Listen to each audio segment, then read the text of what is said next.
بہت سارے لوگ ان 5 چیزوں کے بارے میں ان کی رائے وہی ہے جو خوارج کی، داعش کی یا اس سے ملتے جلتے جو آگے گروپ۔ ایک یہ کہ ریاست کے ہوتے ہوئے جہاد اپنے طور پہ کوئی بھی تنظیم بنا کر کسی پہ بھی حملہ کر سکتا ہے، یہ ایک نظریہ ہے، مین چیز یہی ہے۔ دوسرا ہے کہ اسلامائزیشن کے لیے، اسلام کے نفاذ کے لیے ہتھیار اٹھا کر مسلح تحریک چلانا۔ تیسرے نمبر پہ اگر کوئی غلط کام ہو رہا ہے تو اس کو خود اس پہ اقدام کرنا، امر بالمعروف کے لیے، نہی عن المنکر کے لیے ہتھیار اٹھانا، خود اس کو کارروائی کرنا، بجائے اس کے کہ آپ عدالت میں جائیں، کورٹ میں جائیں، تھانہ کچہری میں جائیں، جو قانونی طریقہ ہوتا ہے پرامن طریقہ، اس کے بجائے خود آپ کارروائی کر رہے ہیں۔ پوری بستی جلا دی، کہیں پتہ چل گیا کہ کسی نے کوئی گستاخی کی ہے تو بس پوری محلے کو جلا دیا، یہ سب چیزیں ہو رہی ہیں۔ تو تیسرا ایشو یہ ہے۔ چوتھا مسئلہ تکفیر کا ہے کہ اگر کوئی آدمی کسی کبیرہ کا ارتکاب کرتا ہے تو وہ اہل سنت والجماعت کے نزدیک وہ فاسق ہے، کافر نہیں ہے۔ تو اس وقت میں بہت بڑے پیمانے پر لوگ تکفیر کرتے ہیں، فوج بھی مرتد ہے، یہ بھی مرتد ہے، فلاں بھی مرتد ہے، کیونکہ یہ اسلام نافذ نہیں کرتے۔ تو اسلام نافذ نہ کرنا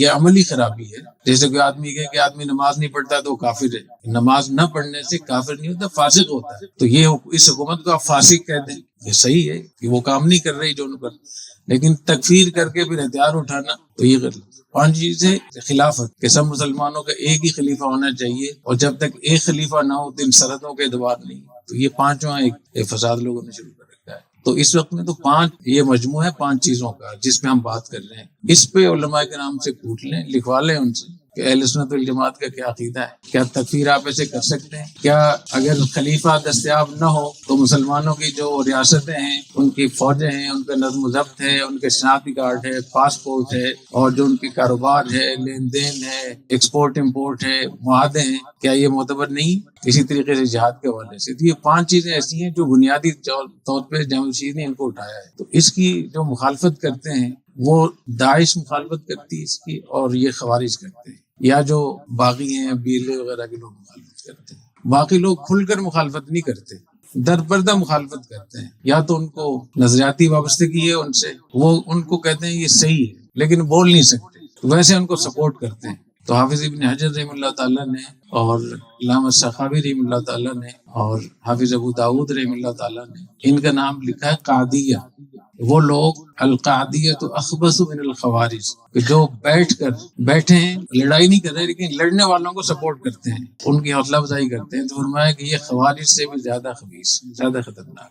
تو ایک ایشو تو یہ ہو سکتا ہے کہ سہولت کاری کر رہے ہوں خاموش رہنے کے ذریعے سے، یا اپنے شاگردوں کے ذریعے سے، مختلف طریقوں سے، یا یہ ہو سکتا ہے کہ وہ بہت سے لوگوں کو ویسی پریشانی ہوتی ہے کہ یہ اتنی بڑی مسجد کیوں بن رہی ہے، یہ کیا ہو رہا ہے اچانک، تو یہ پریشانی بھی ہے۔ اور ومن شر حاسد اذا حسد، یہ جو اللہ نے سورت نازل فرمائی وہ تو اسی پر ہے کہ حسد اور سحر اور یہ جو سوچ ہوتی ہے، اور پھر پروپیگنڈا من الجنت والناس، اس سے معلوم ہے کہ انسان بھی پروپیگنڈا کرتے ہیں، اور یہ سحر سے اور حسد سے زیادہ خطرناک ہے۔ قل اعوذ برب الفلق میں جو پناہ مانگی گئی ہے نا سورہ فلق میں، من شر ما خلق ومن شر غاسق اذا وقب ومن شر النفاثات في العقد ومن شر حاسد اذا حسد۔ حسد، سحر اور جتنی بھی چیزیں طلوع ہوتی ہیں، غروب ہوتی ہیں، تو ان کے ساتھ اللہ تعالیٰ خیر بھی بھیجتے ہیں، شر بھی بھیجتے ہیں، تو اس سے پناہ مانگی۔ لیکن اس میں واسطہ ایک ہی دیا گیا ہے، قل اعوذ برب الفلق، رب الفلق کے واسطے سے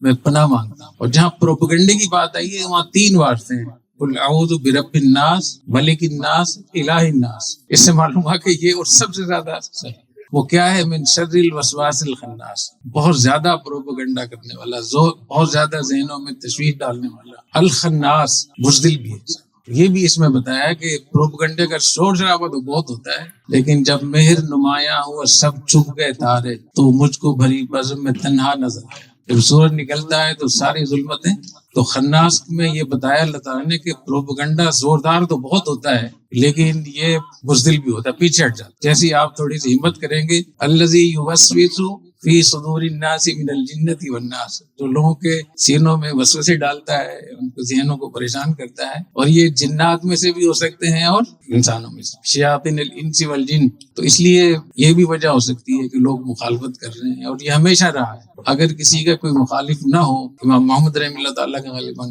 یہ مقولہ ہے کہ جو صحیح آدمی ہوگا وہ ایک دن بھی بغیر حسد کے نہیں گزار سکتا، اس پہ لوگ حسد کریں، تو حسد بھی ہو سکتا ہے. تیسری چیز ایک ہو سکتا ہے کہ غلطی ہو رہی ہے ہم سے، جو لوگ بول رہے ہیں ہو سکتا ہے ہم سے غلطی ہو، کیونکہ ہم بھی تو ایک حالات کا تجزیہ کر کے اس کا ایک نتیجہ نکالتے ہیں. اس لیے اگر کوئی بول رہا ہے کسی مخالفت کی وجہ سے بول رہا ہے، حسد کی وجہ سے بول رہا ہے یا کسی وجہ سے، اس کی بات کو دھیان سے ضرور سننا چاہیے، اس پہ غور بھی کرنا چاہیے، اور اگر سمجھ میں آ جائے، دل کو بات لگے تو بلا تکلف چون و چرا کے بغیر اس کو مان لینا چاہیے، اس کا اعلان بھی کر دینا چاہیے.